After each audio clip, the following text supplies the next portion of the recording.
All right, I think we'll go ahead and get started. And as people roll in, that's fine too. My name is Kelly Marshall, and I am one of the founding members of the Aftertime Collective here in Portland, Oregon. And Aftertime is an artist-run collective based on principles of anti-capitalism and centered around providing opportunities for artists with unique perspectives in the Portland art community.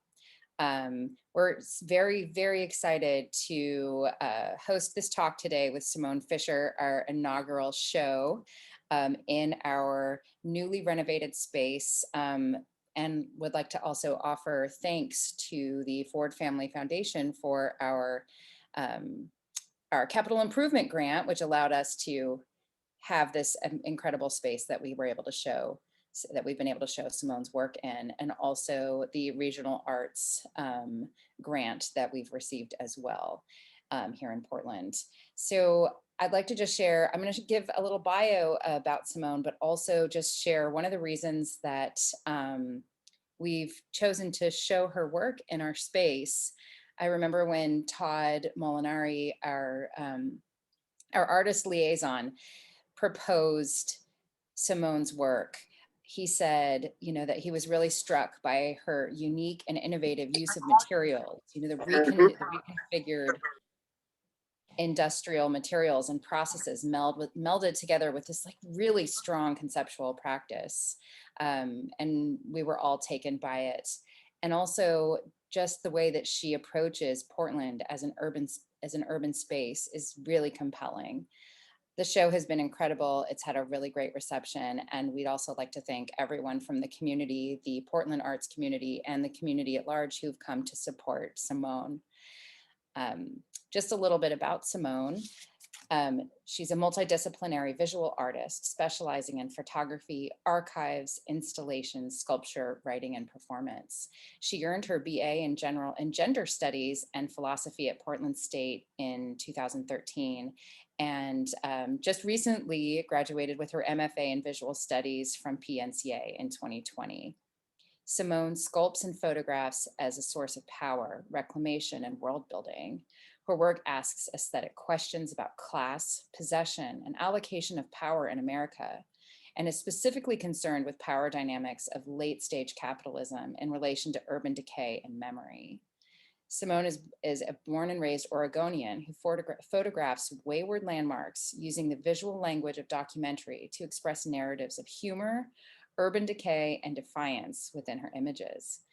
Conceptually, Simone uses photography, acid, and steel to coalesce internalized ideas about identity, class, East Side visual codes, and social disorder. Attempting to reconcile lost bloodlines and desolate capitalist landscape, Simone works with steel and the poetics of iron, blood, and the body to speak to her West Coast working class upbringing in Portland.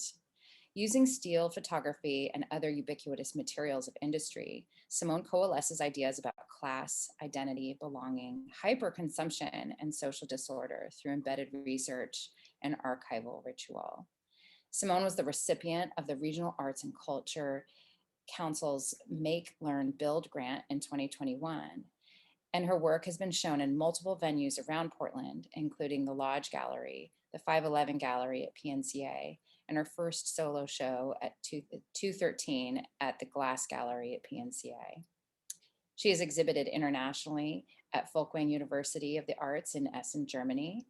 And in October 2019, Simone attended the Caldera Arts Artist in Residence program in Sisters, Oregon.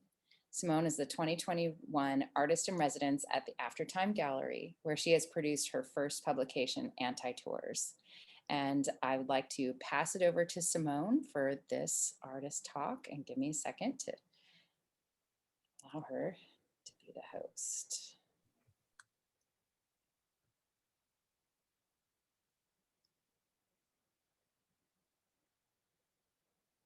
There we go. Okay, am I on? Okay, I am the host now. Okay, thank you so much, Kelly, for that wonderful introduction. Thank you all for being here in Oregon.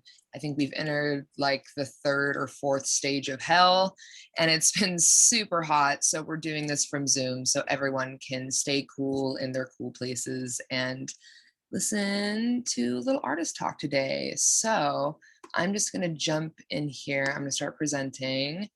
Can you all see this? Oh, sorry. Shoot. Oops. Okay.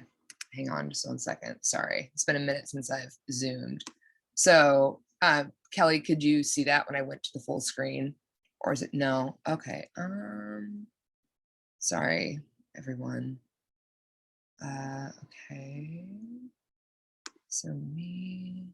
So is there a way to make me the main person? Sorry. Let me see here. Meeting. Hold on, I have to like change here. If you make me back the host, sorry, this is my Oh, no worries. technological ineptitude. Share screen, yes. Oh yeah, the share. Where is it? Okay, now I'm sharing the screen. Can you see? Okay. No, can you make me host again for just a minute, and then I'll see if I can change the security again. Sorry, how do I make you a host? Go over to participants. Okay, perfect. And then click on me, and then click more. Okay. And I have you the host. Change host. Okay. Okay. All right. Let's see.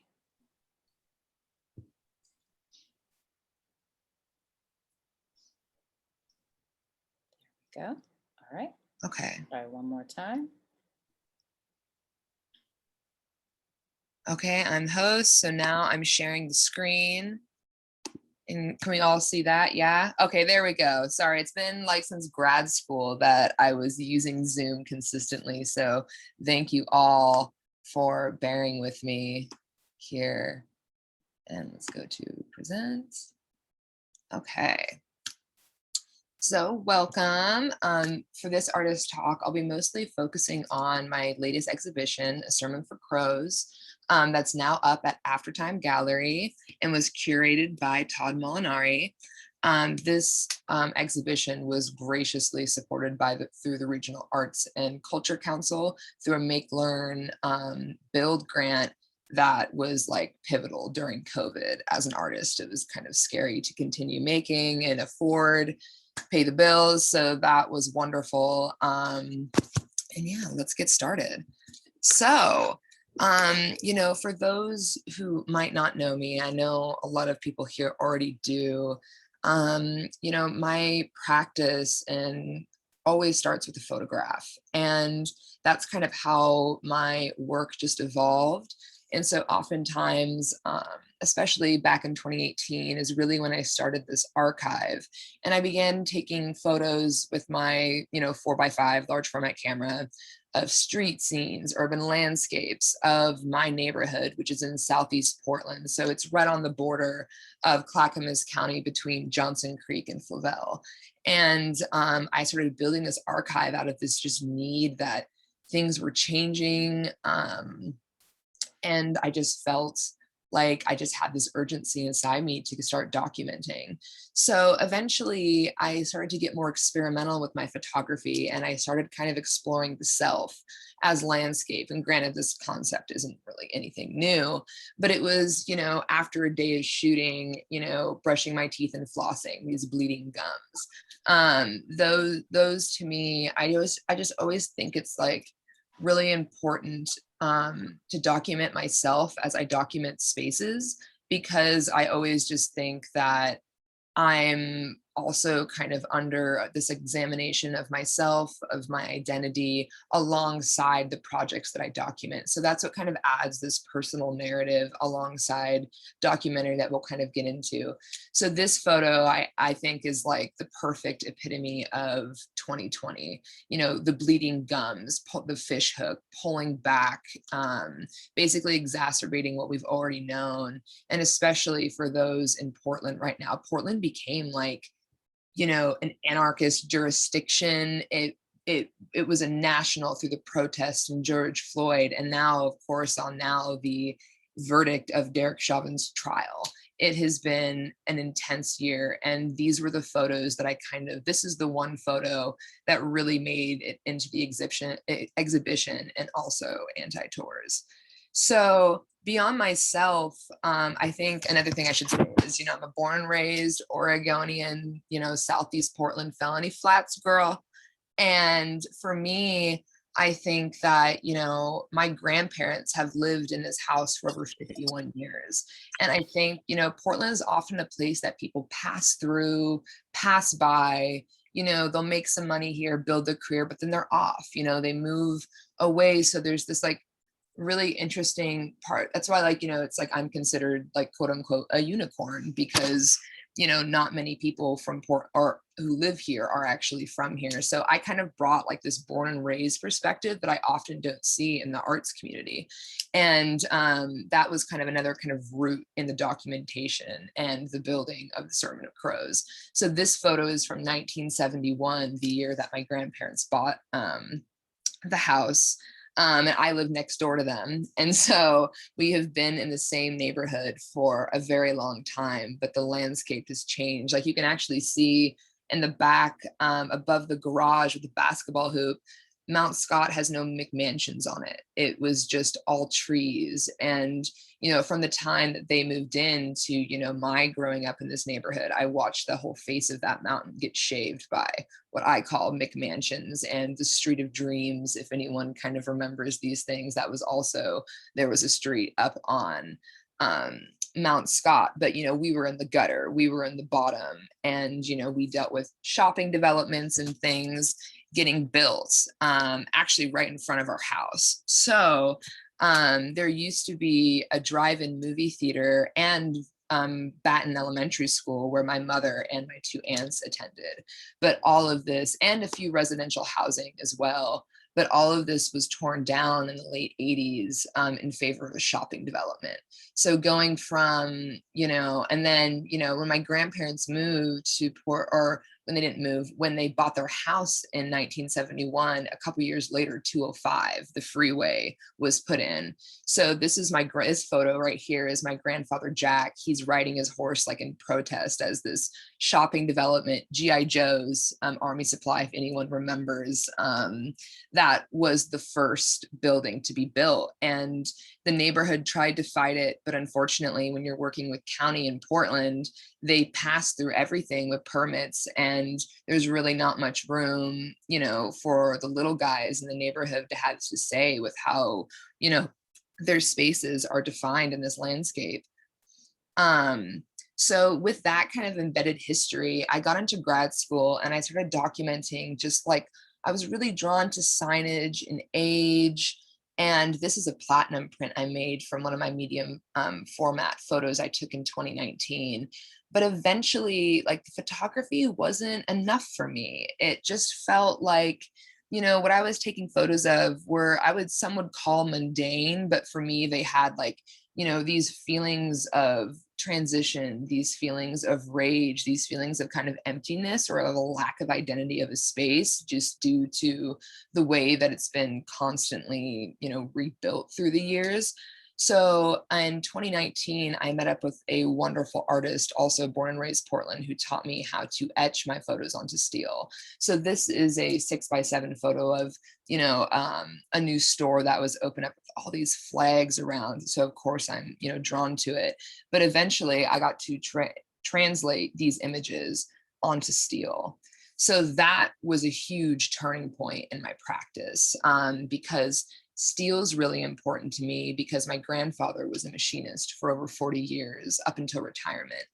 And also steel was one of the resources, one of the stolen resources that built Portland. And so for me, projecting my photo archive back onto this material gave it an artistic way of documentation. So it wasn't just images, it was really using the material to speak and also kind of allude to the more emotional renderings of these spaces that I've experienced. So this is a 44 by 60 inch sheet of cold roll steel that I have printed the image, so this last image, onto it. And then etched in acid. So that's how I'm able to kind of get these erosions and rusts. I go back in and I often, draw things in.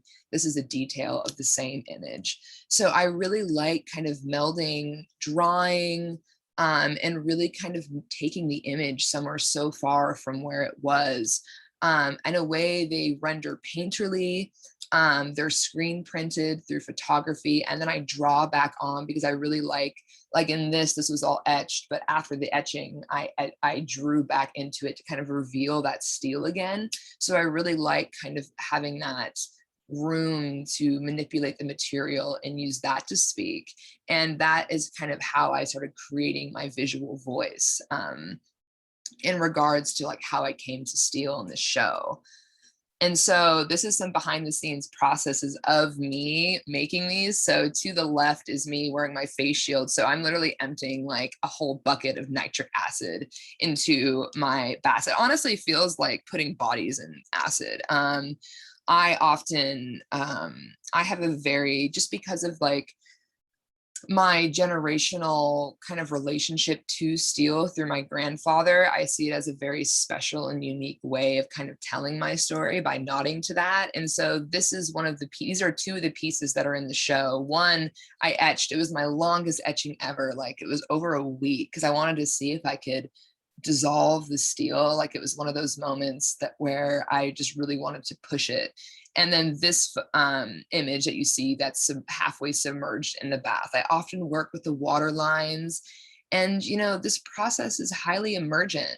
I have an idea of what's going to look like, but I'll never be able to fully control the rendering. And I actually really like that because I think it forces me to relinquish control and maybe be more open to material in the way that it wants to reveal itself rather than me constantly trying to dominate it.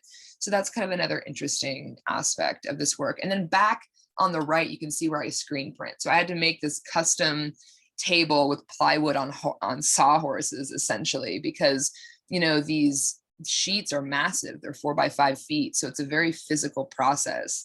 And it's like, it requires myself. I wrote my fiance, my family, like whoever is around me to help because I can't do it alone. And I think that's also another like really important part about this work.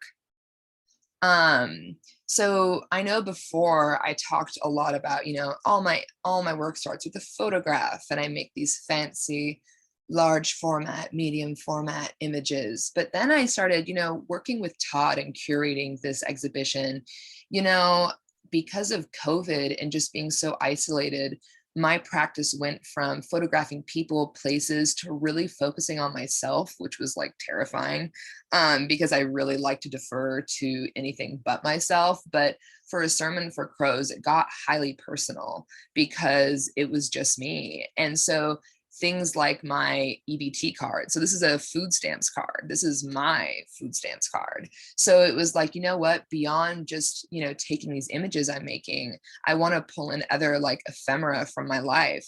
And so this Oregon Trail card was then etched onto steel. So here, I'm just gonna go ahead real quick.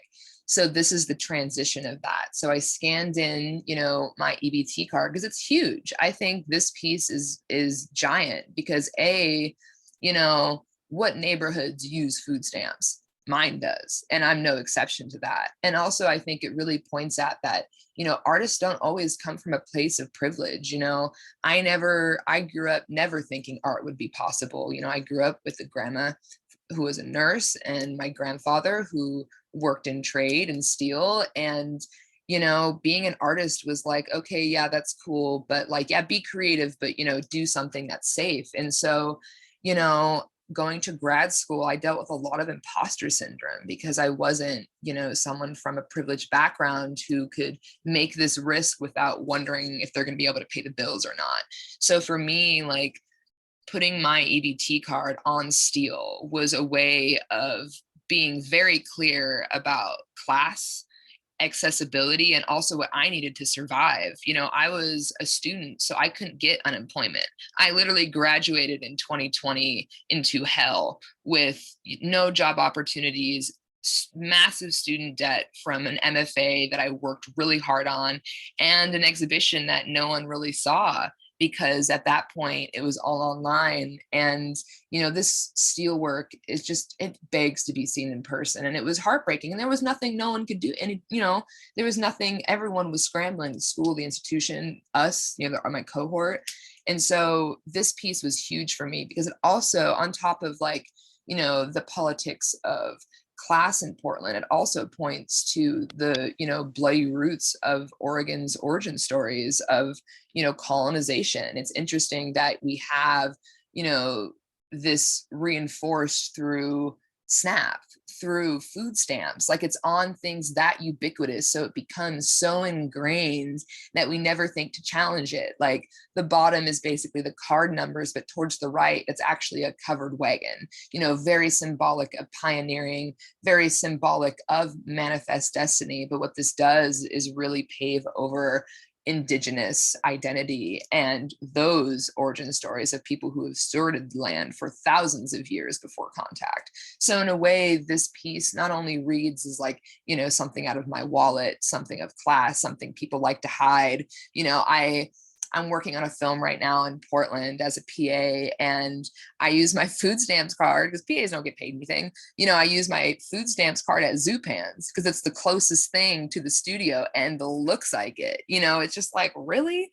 So it's just, I think like this was kind of a scary piece for me because there's all that shame associated with, the working class, steel, food stamps, bodies, me being, a woman. I think that like there's a lot of exploitation that goes hand in hand with that. So this one I especially loved. I'm just going back here because like, again, playing with the water line, I really wanted to, dissolve those blacks, and the oxidation really speaks to my kind of rage and love. So that's why, like, it's in black ink because it often references black and white photography, which I love, which I tend to kind of gravitate to as like, social documentary, but then like obliterating that through process and really showing almost the fragility of these objects, of these stories, and of these landscapes that I think 2020 has finally put us in a position to have a real conversation about these issues. This piece I totally hated when I made, but I fell in love with it once it sat with me. This is Summation. So while I was making work for Sermon of Crows, because I work on like a really just like massive mental scale, like I am constantly working. I really have no separation between my life and art. And this is a huge issue because I'm constantly working and I need to set more boundaries. But anyways, that's another conversation. And so I was shadowing this demolition crew.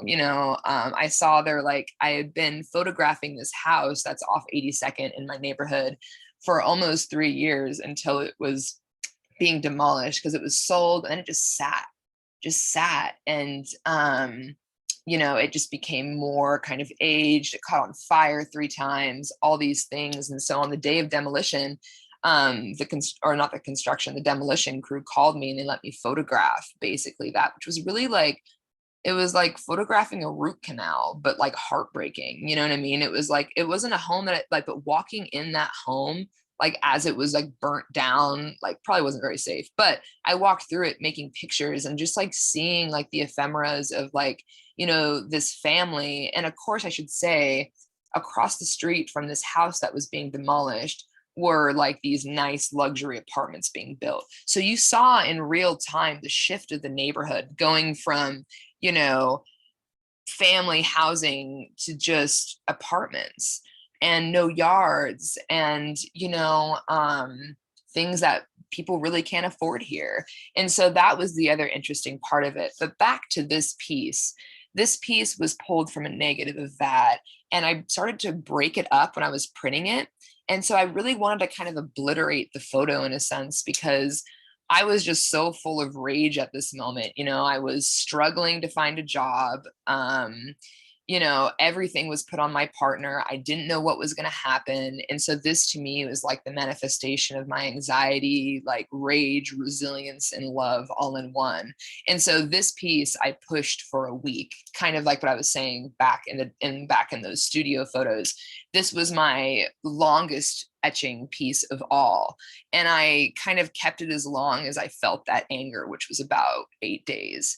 And so in a way, I was using kind of my emotional temperature as a way of like distilling these images. So it becomes, you know, less about me photographing the demolition of a house and more of what that means metaphorically in terms of all of our lives have changed and they'll never be the same after 2020. And this was kind of like that anger of like having to like let go, but then also just accept what would be new. And so I absolutely love this piece. To the left of it, I love the water line that kind of cascades down, like that it almost feels hot, or it looks hot, like there's like this heat or energy radiating from it. And I think that's like really, if you've met me, that's really a translation of my kind of own fiery, pissed off metalhead personality that always comes through, that I've really tried to hone in is like my visual voice. This piece also, this is County Line. So this is another work in Sermon of Crows right now. And so this negative was also from that house that I had been documenting during when it was demolished. And, you know, this, I should also note that before A Sermon of Crows, I had only shown my steel works in landscape positions because I was obviously making landscapes. And so this was the first time that I really made, like, I don't know if I'd call them portraits, but, you know, I really kind of, I wanted them to almost be more like bodies in a sense, because the size is really close to my own body. So to me, they seem kind of self-referential when they're then in that portrait position rather than landscape. And so when I turned this, all of a sudden it went from being, you know, the burnt boards that I was looking through when I photographed it, and it turned into a spine or a rib cage or a skeleton. And so for me, I thought that was really interesting. And almost, this is like, I would also say highly painterly as well. You know, like it really moves, even though it was from a photograph, you'd probably never know that if I didn't tell you. And so I really love how my work is really ambiguous in that way. And I think that often kind of speaks to like my own identity. You know, I have lost origins. I'm very close with my grandparents, but I don't have a relationship with my own really, you know, parents. And so for me, there's so many unanswered questions. And in this time where everyone's like, you know, identify this and that, it's really hard when you feel like you haven't ever had access to that. And so I think the ambiguity in my work kind of speaks to that struggle I have of kind of wrestling with these ideas within this space. So to me, this was like my rib cage or my bones or like the foundation. You know, I see steel as an elemental relative. You know, it's found, iron is in our blood, steel is an iron ore. And so for me, I see, you know, those connections of exploitation, also of resilience, and, you know, creating this story of like this strange working class place. This is a exhibition shot from A Sermon of Crows, where you have my snap and then the county line. But also, you know, I had some found objects that I was working with in sculpture. So awful too is I have kind of this oeuvre with shopping carts. And my first one I ever showed was in my 213 show in 2020, and it was crushed, like it was smashed, like a semi had ran over it. But this one I had pulled from the house that was demolished because it caught on fire 3 times. And this cart I pulled from it. And so it was, versus the first one that was just kind of, you know, cosmetically crushed and could barely stand. This one had been melted, scorched. You know, the warning signs just completely melted off. And for me, it absolutely struck me, because when I made this sculpture, I didn't have the grant yet. I didn't know how I was going to afford to pay for this, because the material was double now what it costed a year ago to make because of just the times we're in. So what, a 5x10 sheet of cold roll steel used to be like 275, maybe 300. And now when I was making the work for Sermon of Crows, it was almost $600. So I was freaking out. And for me, this sculpture pulled from my environment also speaks, you know, to that. I don't have a lot of money to go to buy all the material, even though I have a lot of ideas and a ton of work I want to make. I don't always have the money to do that. And that was, you know, being in COVID, that's just the reality of being, you know, an emerging artist without institutional support, really, you know, like you're just trying to get your name out there. And so for me, this piece really spoke to me using what's around me. The artist, I recently read an interview with this artist, Kimbra, shoot, I forget her last name, but they're fantastic, and they call their work like availabilism. And like basically it's like what you use what's available around you. So for me, the shopping cart was the way of just commenting on Portland. I mean, people immediately think of how houselessness, you know, it has just been exacerbated through COVID-19. And especially where I'm from on 82nd, I've been around houselessness my whole life. You know, I've struggled with family members dealing with house insecurity, food insecurity, all of these things. And so for me, it's not necessarily new. But now COVID has put that, you know, downtown. We can't ignore it. We don't push it out to 82nd felony flats in the numbers anymore. We cannot ignore it. And so for me, this was a piece also not so much about houselessness, but existing between a freeway and a shopping development, and the violence and the deadening of space that occurs because of that. So for me, again, it was highly self-referential of the car fatalities of 82nd. That is so dangerous compared to other inner city roads. It's indicative to the pollution and also to the historic wildfires that happened during when I was making this work for Sermon of Crows. And now what, we're in a heat dome. And listen, I'm from Portland. I'm not built for this. Like anything above 80, and I'm like, I'm wilting. And so for me, like this scorchedness, this like heat, this intensity, this time, like this piece was huge in terms of having a commentary on that. And also just me being able to use what was around me. This was a pair of sunglasses that were left from the cart that were scorched over. And so it was like these tiny details that I was just completely taken by, like these pieces that like we know, you know, sunglasses, shopping carts, we've all touched or worn these things before.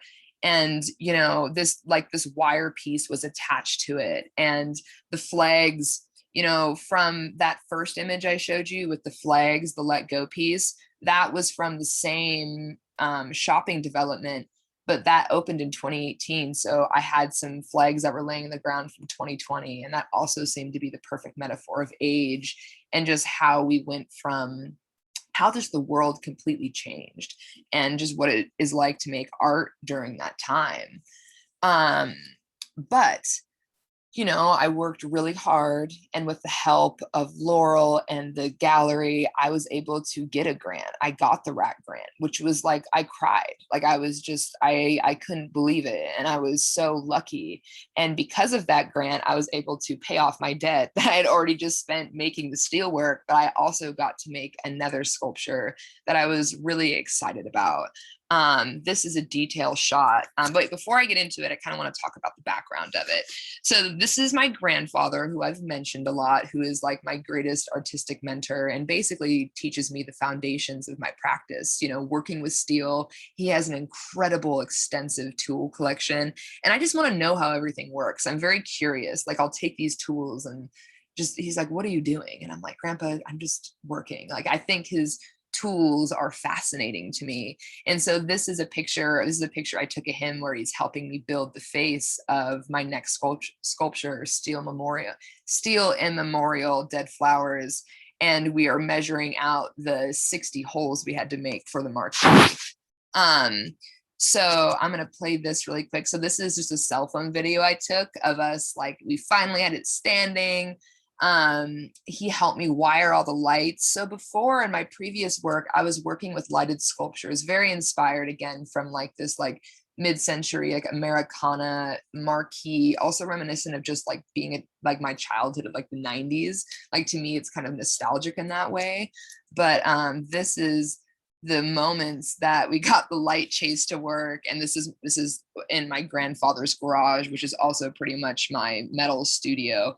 So there's like a very like intergenerational aspect of my work, because I use like my grandpa, my basically what my grandpa did is become obsolete. His job isn't replaced by CNC routers. So in a way, I see his knowledge, which is so important. Like the fact that if I could just learn like even a quarter of what he knows, I would be happy.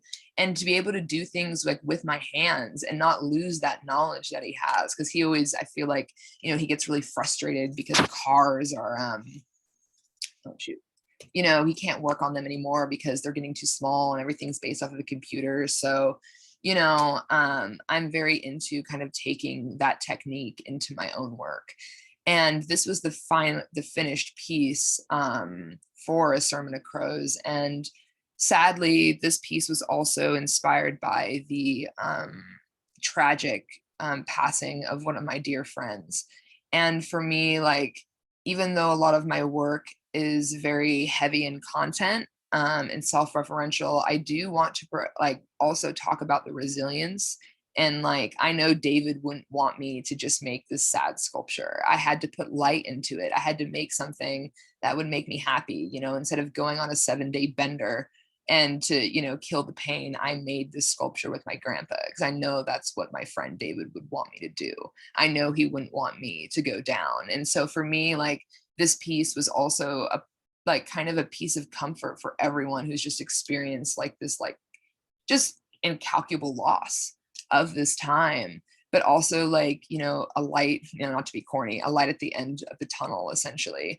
And so within this complex industrial, I mean basically almost like apocalyptic world and temperature we're living in right now. And so in a way, Steel Memorial Dead Flowers was also inspired by the song Dead Flowers by Towns Van Zant, if anyone knows. Anyways, music is always sonically infused into my work. I'm a total metalhead, so I was listening to like a lot of Sepultura, Arise, but specifically Dead Flowers was like my song and kind of ode to David, and also a way of kind of commemorating him and giving everyone like a blank space just to process, and also put like, I don't know, for me, like a little bit of magic in the work. So this is the documentation of behind it, and it's just this tinsel. And again, it kind of pulls from like used car lots or like this like fake you know, celebration, you know, come look, this and that. But for me, it was more so like almost like a stage too. And so this was like the back of it to kind of reference like those like, you know, the used car lots, the tinsel and the flags and things like that, but also kind of combined it into one. And so this is also, you can kind of see the other shots of Summation and Snap on the other side. And, you know, the curation, like when I make a lot of work, and when Todd and I were talking about just like how this show would be laid out, you know, once we got the steel sheets up, it was pretty much a matter of me just using the floor as a way of really heightening these sculptures. You know, I had a pre-pandemic, I had this fantastic studio visit with Legacy Russell, which was absolutely amazing. And she actually happened to be in town for my 213 solo show in February 2020, literally a month before COVID hit. Like the timing of that was wild. But Legacy saw my show, and in that show, I had my sculptures and my work separate because I feel like I was just afraid and I didn't know how to have that conversation. But you know, Legacy really told me, hey, you know, you should really incorporate your sculptures with your, you know, steelwork. I feel like they don't have to be separate conversations. So when I was approached by Aftertime for this show, I really wanted to use this show as a way of combining everything in conversation with each other, not kind of sectioning or quartering things off. before. So that was another kind of like risk of the show. You know, the sign is on the ground, everything's on the ground when it comes to my sculptures. It's a way of leveling, and also being referential of the body again. I think that's why I really like floor sculpture, and it'll like never be on a plinth or anything like that, because there's just something about that connection that is really great for me. And I'm really happy I had that studio visit with Legacy, because I think that, you know, I really took that to heart with Sermon of Crows. And so alongside a fantastic, you know, space to show in, I was also given a residency by After Time to create a publication.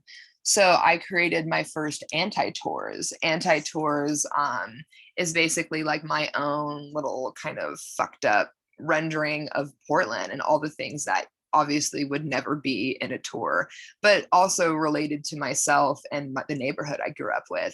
So this was created in tandem. It was published by After Time, but I worked with Justine Highsmith, who did all the design, and also we printed it at the independent publishing resource center in Portland, which was fantastic. Like, highly recommend ever working with them. Like, it was great. And so Justine designed it. We printed at IPRC, and then Laurel McLaughlin was my researcher for this. So her just like, I mean, honestly, we could have made like 10 different publications with as much work as we did, but Anti-Tours was created in tandem with The Sermon for Crows because it provides a deeper look into the work if a viewer wants to go there. So I was really excited to have this. I do have them for sale. They're $25 a piece. I know this is shameless, but 100% of the profit is being donated to Brown Girl Rise. One of my good friends I went to high school started that, helped start that organization. And when I got the grant, I called her and I was like, yo, I want to return this blessing. Like, now that I have the grant, I don't have to, you know, everything's paid for. And so all of that money will go to Brown Girl Rise, which is really important in Portland, and provides spaces for BIPOC children of color to really come together and create a space that's also led by those in Portland. So this project not only was created with wonderful people and women, but it was also, you know, can support my own like real friends in Portland who are doing incredible things.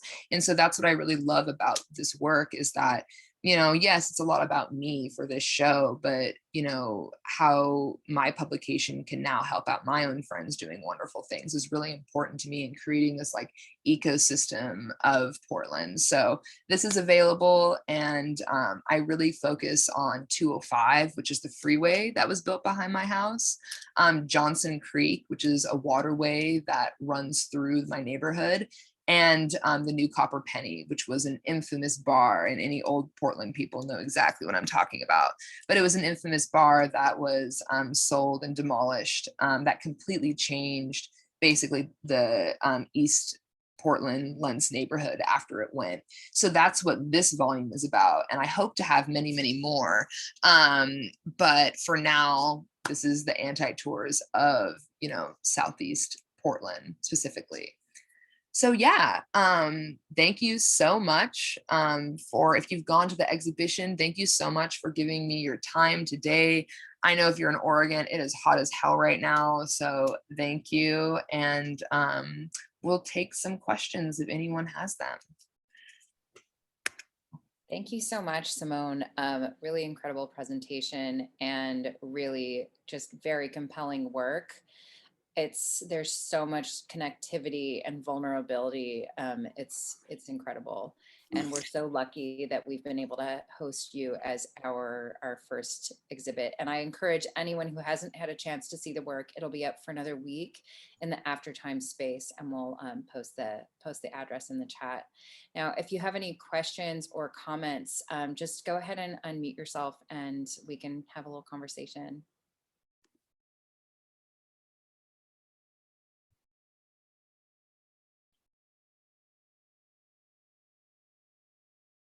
And no worries, no forcing it. I know we're all tired. Hi, Jen. Hey, I'm a hot mess, literally, but Same. I'm here. my bed's in the living room, and it's all good. Yeah, Simone, oh my gosh, I feel so connected to your work without really knowing you at all. And that's really exciting. I'm new to Portland, coming from Chicago, and Love I've heard Chicago. about your work. I like literally heard about you, I think the first week of classes at PNCA from MK. And so I feel like I've been led here, and I'm really excited about that. Something that has really uh, hit me in a way that I'm even wrestling as an artist of how to work within rage.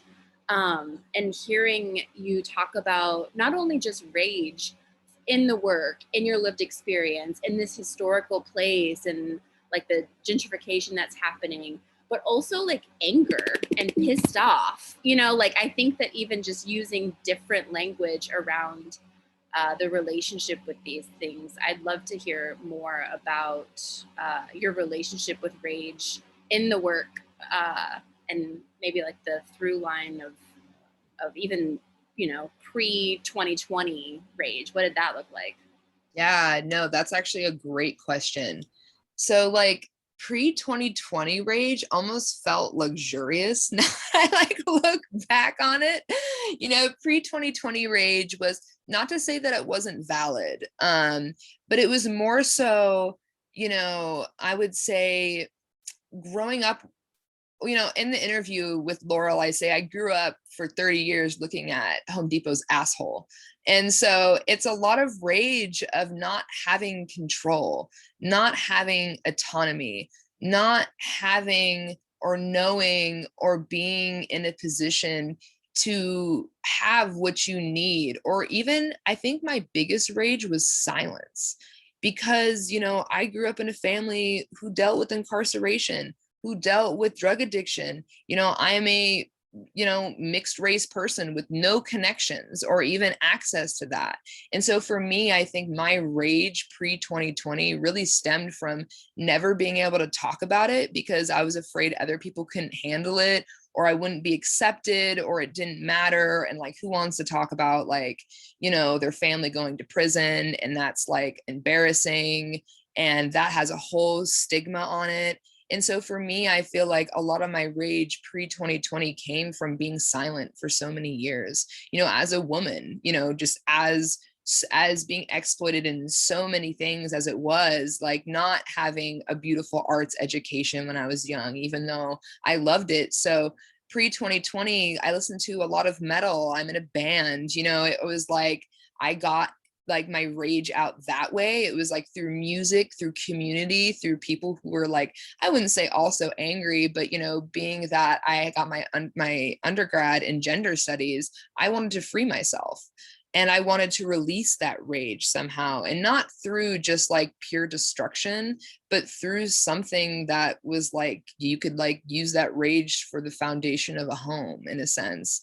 So I feel like that was a lot of my rage pre 2020. And then after pre 2020, it just like imploded. Like I was done. I was just like, fuck this. Like I'm going to go off. I'm going to say it. I'm not going to, just like constantly lean on community because I can't talk about myself. Like I really kind of just did it. And a lot of the rage now comes from obviously, what I went through earlier, but now it's exacerbated, and now not being ashamed to put my EBT card on a 4x5 foot piece of steel and claim that. Like, I think a lot of rage has to do with claiming it. And that's something that I'm working through. And I have so much energy because of it. But I also like to temper it with love, because I believe critique is the highest form of love, and I think rage can also echo that fire.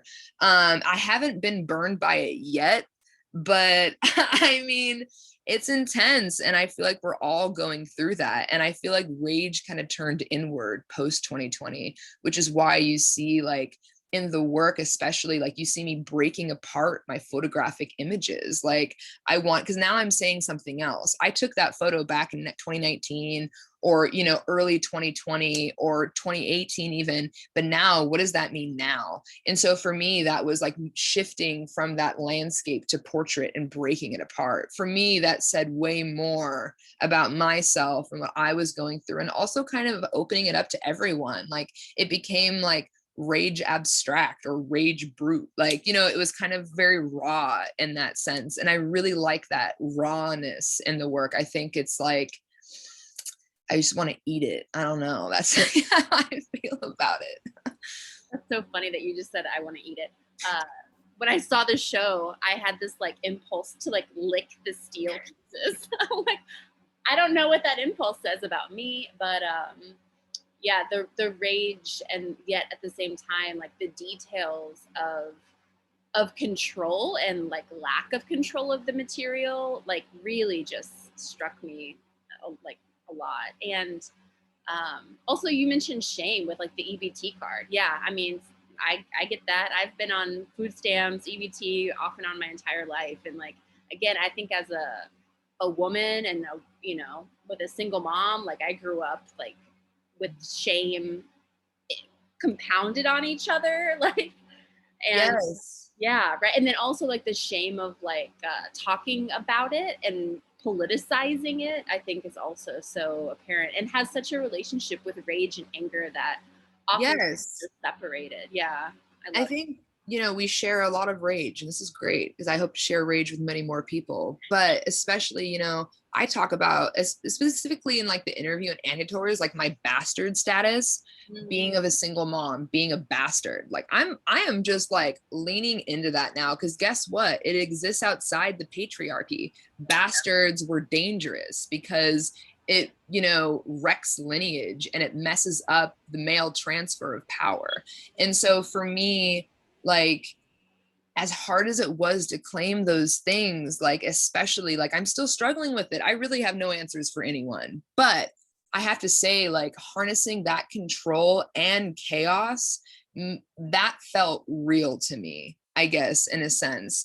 And also it kind of speaks to the social disorder of the landscape I live in and what causes that disorder. So like you see like these broken apart, fiery images, you see control and intention, but obviously a lot of disorder. Like that is to talk about, you know, a friend dying of an opioid addiction, like the one light bulb that I eventually turned out. Like for me, like I was tired of like not sharing those stories of Portland that actually seemed to be a lot more ubiquitous than like a crunchy granola white stag.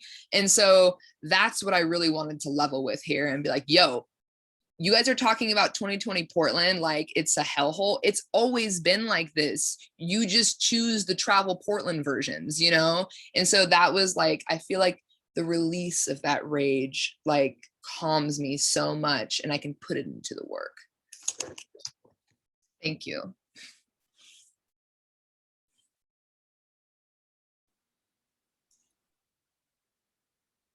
Hey, Simone.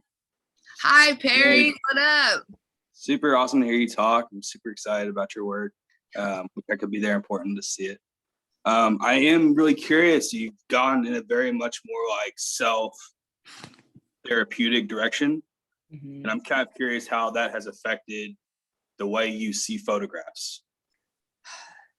That's a good question because I'm still figuring that out. I really haven't made a lot of, other than the photos that I made from my the demolitions. I, instead of seeing them, because I think like when I was in grad school, I just really didn't want to tell y'all everything. Like, you know what I mean? Like, you know, we're close. Like, you know, Shelby, like I have like my friends that I really got into it with, but I feel like I was kind of I kind of copped out a bit because I didn't want to talk about myself. But this show, I was like, you know what? I'm doing it.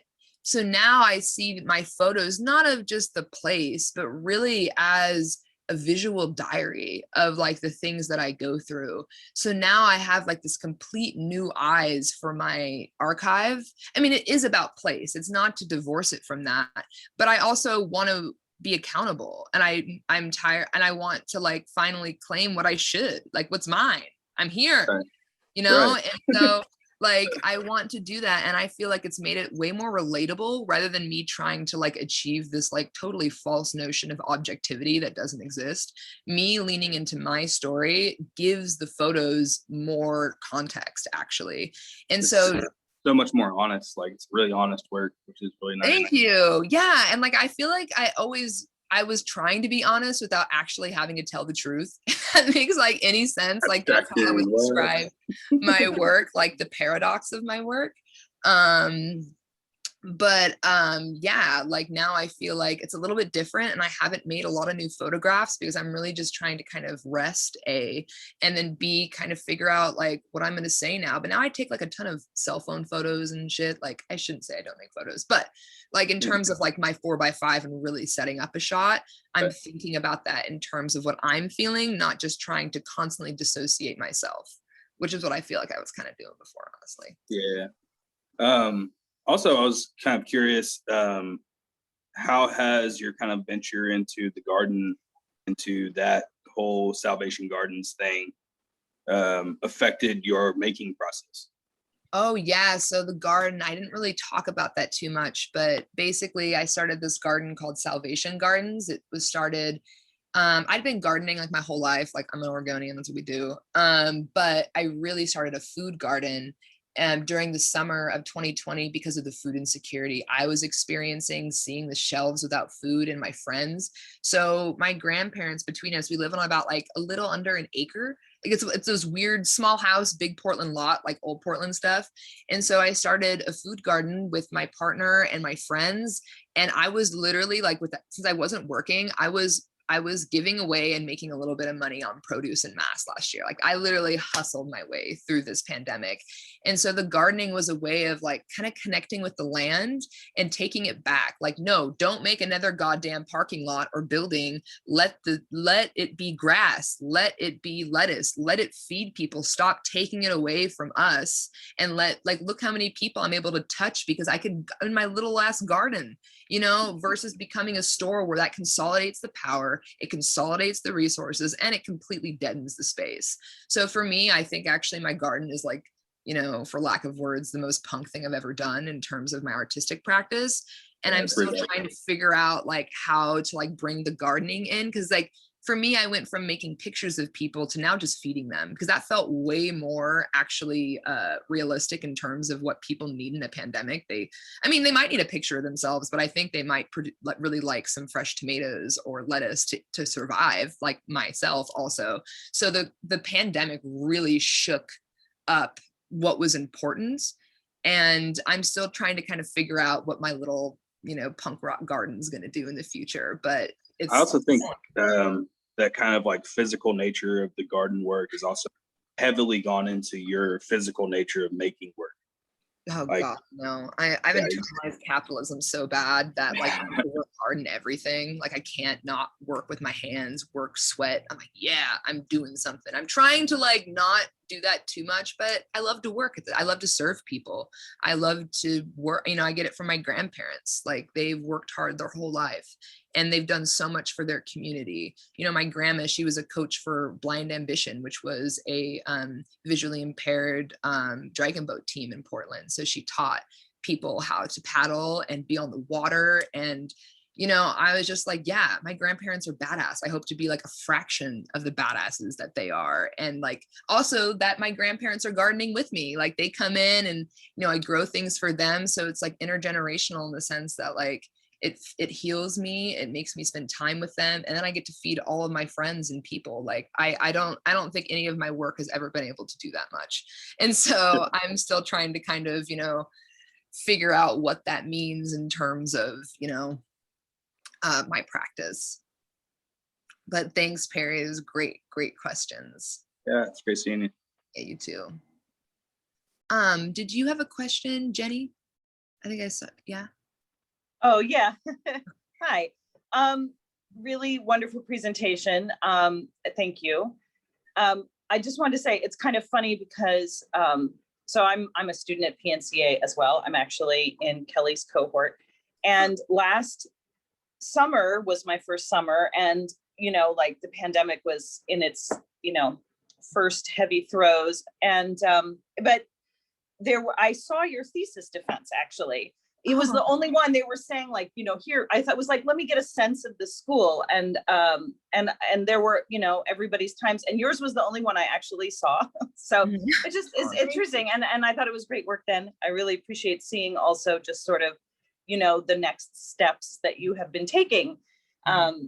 And I just wanted to say, I also really appreciate, like, you were talking about art being, it's often a sort of an elitist activity. And as someone who has also been poor my whole life, and, like when I was a child and my mom was a single parent and we were on welfare and we were on food stamps and we were homeless for a little while and all that stuff. And so, like, I just appreciate this sort of claiming, like, art is for everybody. So, I'm really interested. I haven't seen the show in person yet. I'm excited to go see it. But, I'm just kind of like, yes, I feel that rage of taking it back. And so I appreciate that in your work. And, the EBT card and all of the layers that encompasses it's really profound, and I really appreciate it.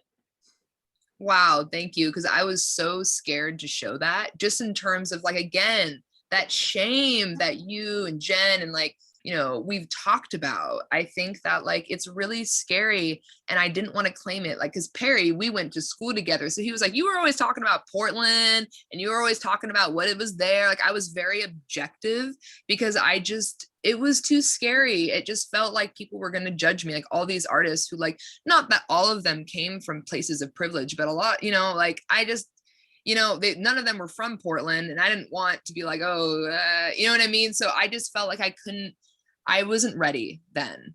I wasn't ready. But I feel like now COVID forced me. It was like, no, bitch, you are going to do your thing.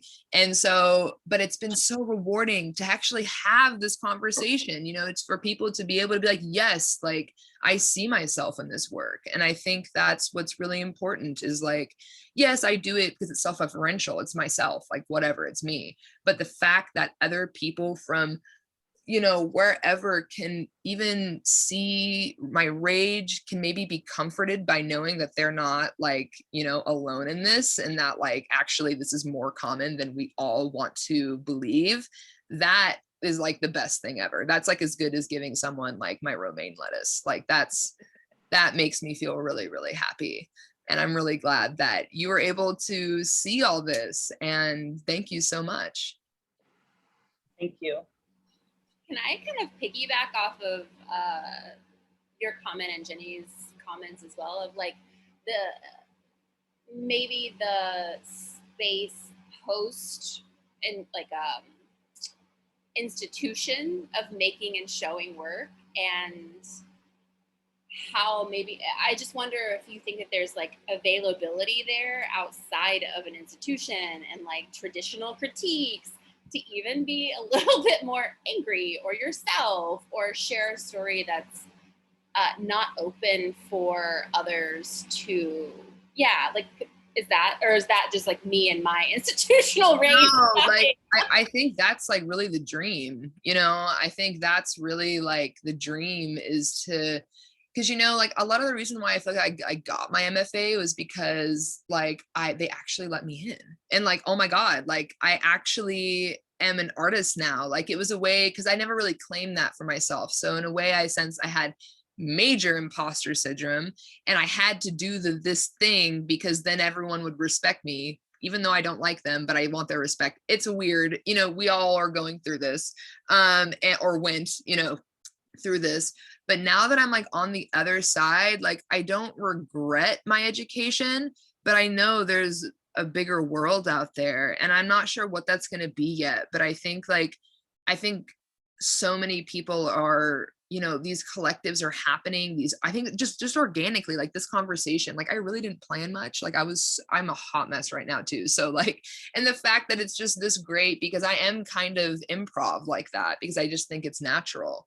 And so I hope that like we can kind of together, and like I want to have garden parties now that like, you know, it's safe to, I think that was the major issue, is that institutions were some of the few places we could gather because we all had such little resources to do so. And COVID made that like more, you know, the case. But now like we don't have to do and redo, we don't have to be like the institution. We could come to Simone's garden and like have these conversations and actually open up to each other without being on this defensiveness that I feel like the institution carries. Like you kind of have barbs, your spikes out. I know I surely did.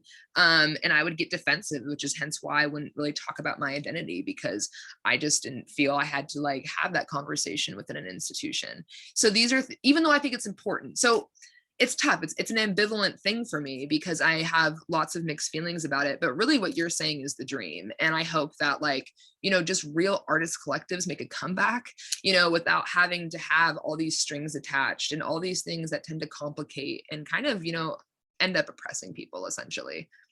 So, you know, that stay tuned for that. All I know is that we're gonna have a garden party. So like, that's like my first like shot at it. But I think those are the things that need to happen that will make it that, you know, a reality. Oh shoot. And I see there's things in the comments. I'm sorry, I didn't see that. You catch up on the comments, and I'm just going to say that, you know, we've been talking after time about doing some more like community engagement and things like that, and maybe having community dinners, and maybe we can do something with some, you know, garden party, something or like that would be incredible.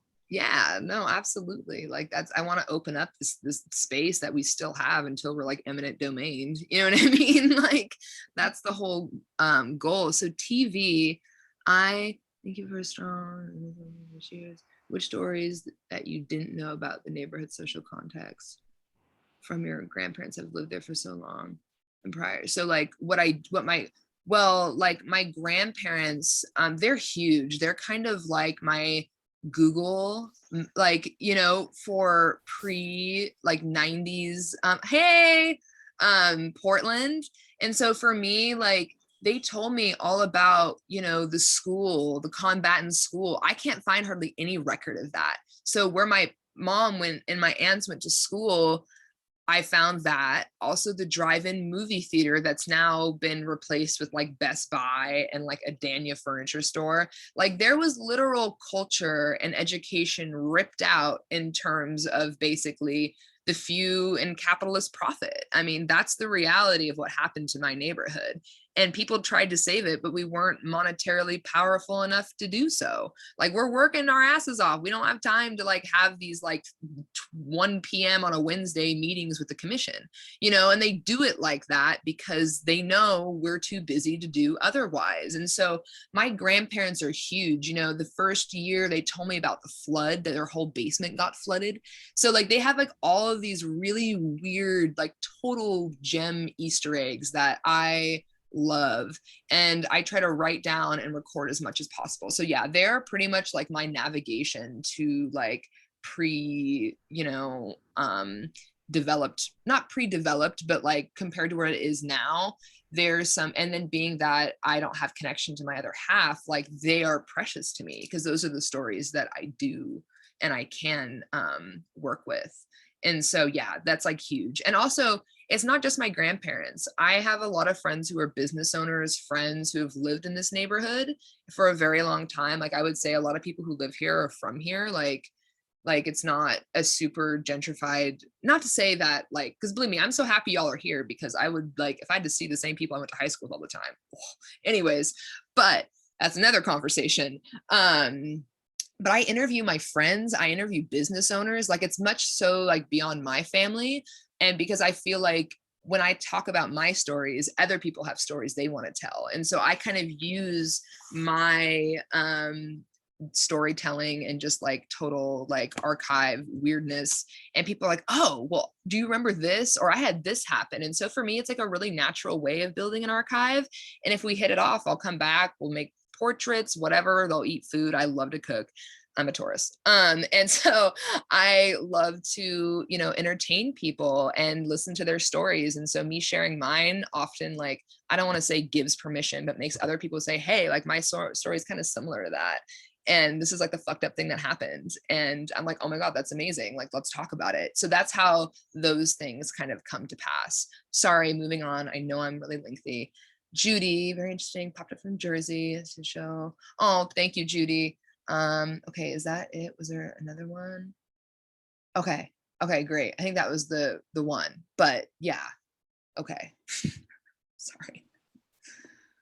Simone. Hey, Eel, what's up? I just had one more a question for you. Yeah.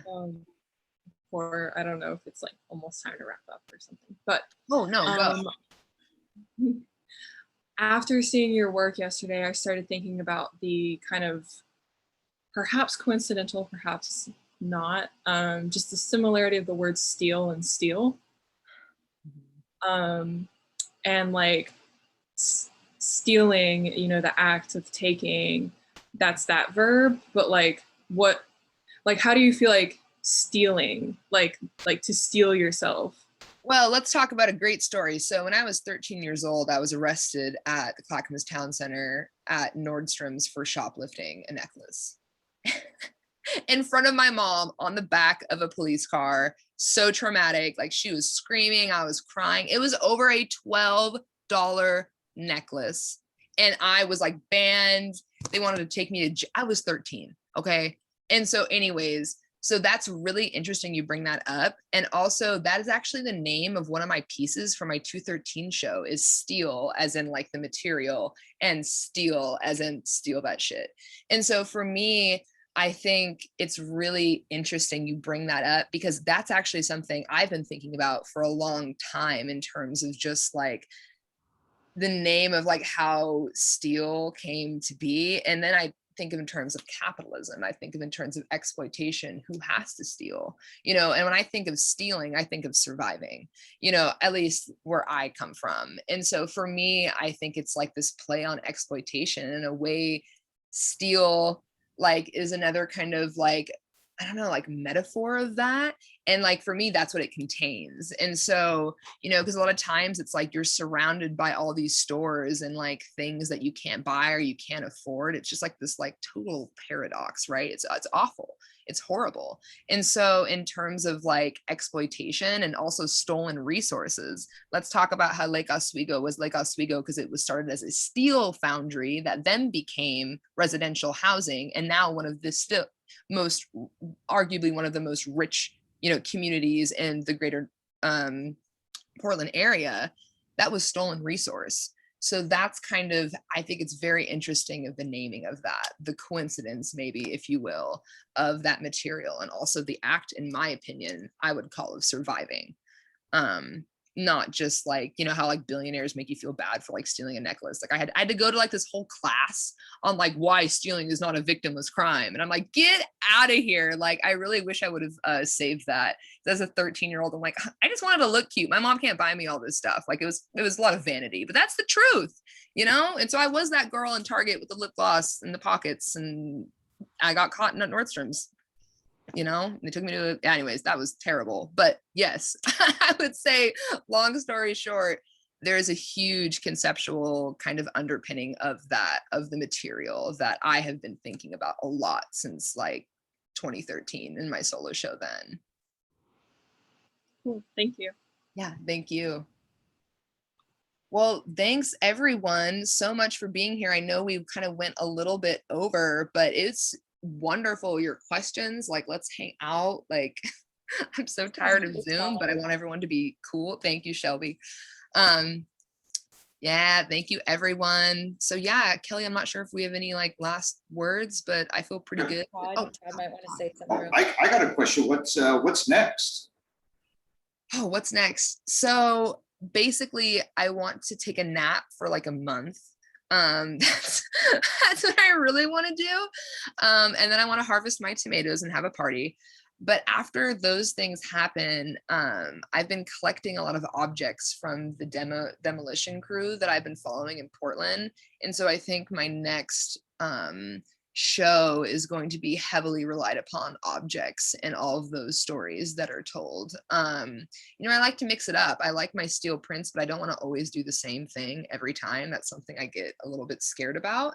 And so I'm really thinking about leaning into potential performance and then like working with like found objecthood. So that's all I got right now.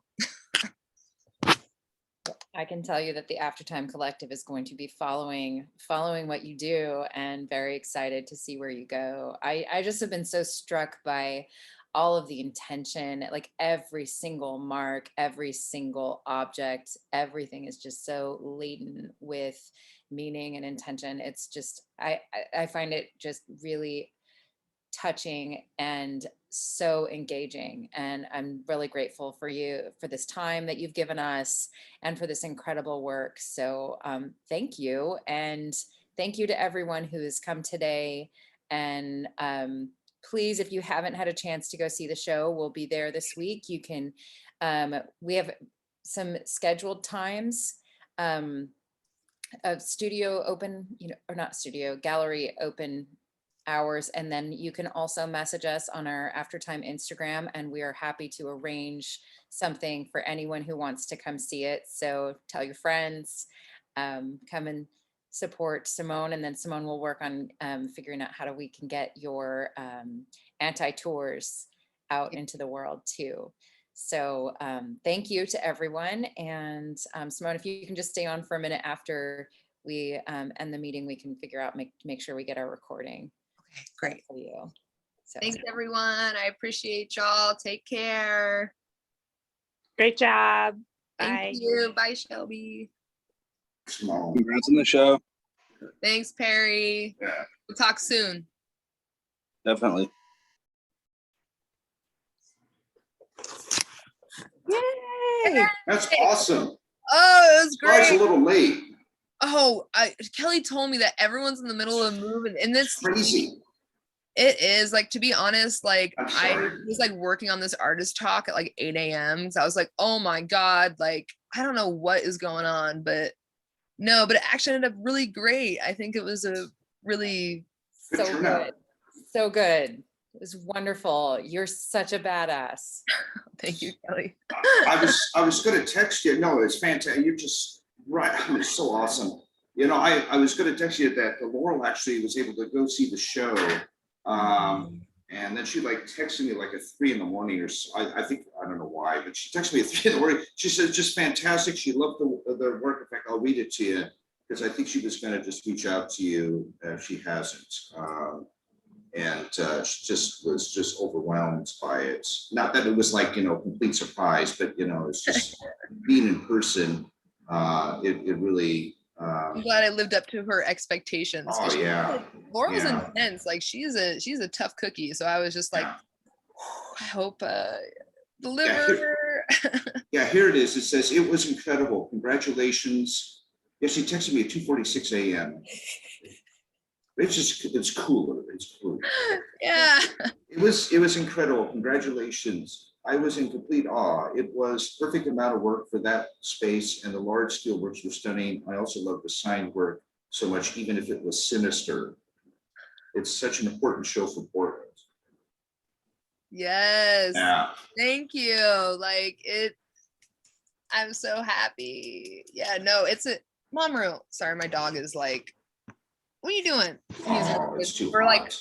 I know we're holed up in my room with the I am AC. too. But I feel like that's what makes, like, we're going to look back at this Zoom and be like, look at the 2020 pandemic Zooms. Like, I think they're going to be so visually interesting because eventually we're going to get back into the pattern of doing these formal presentations. So I kind of like the chaos. It's okay, Mom. I hear you. So yeah, no, it was great. Like, I love this show. I was there yesterday. A bunch of people came, even though it was hotter than hell.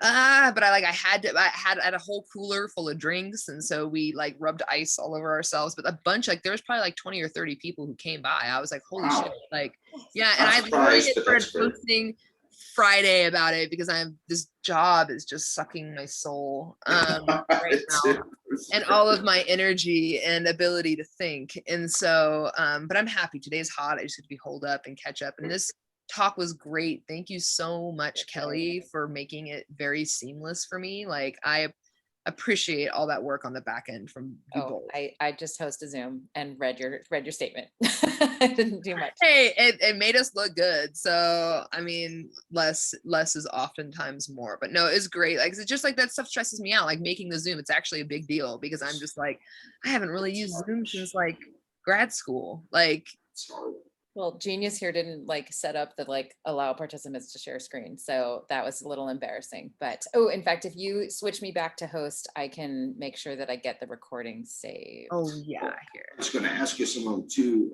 make sure you were satisfied with the video, the final edits we did with Mario.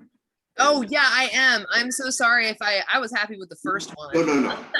Yeah. Well, we just also I want to ask you too, we can talk about this later about, you know, how you want After Time to utilize it too, because obviously be part of our archives and we're going to post excerpts or that.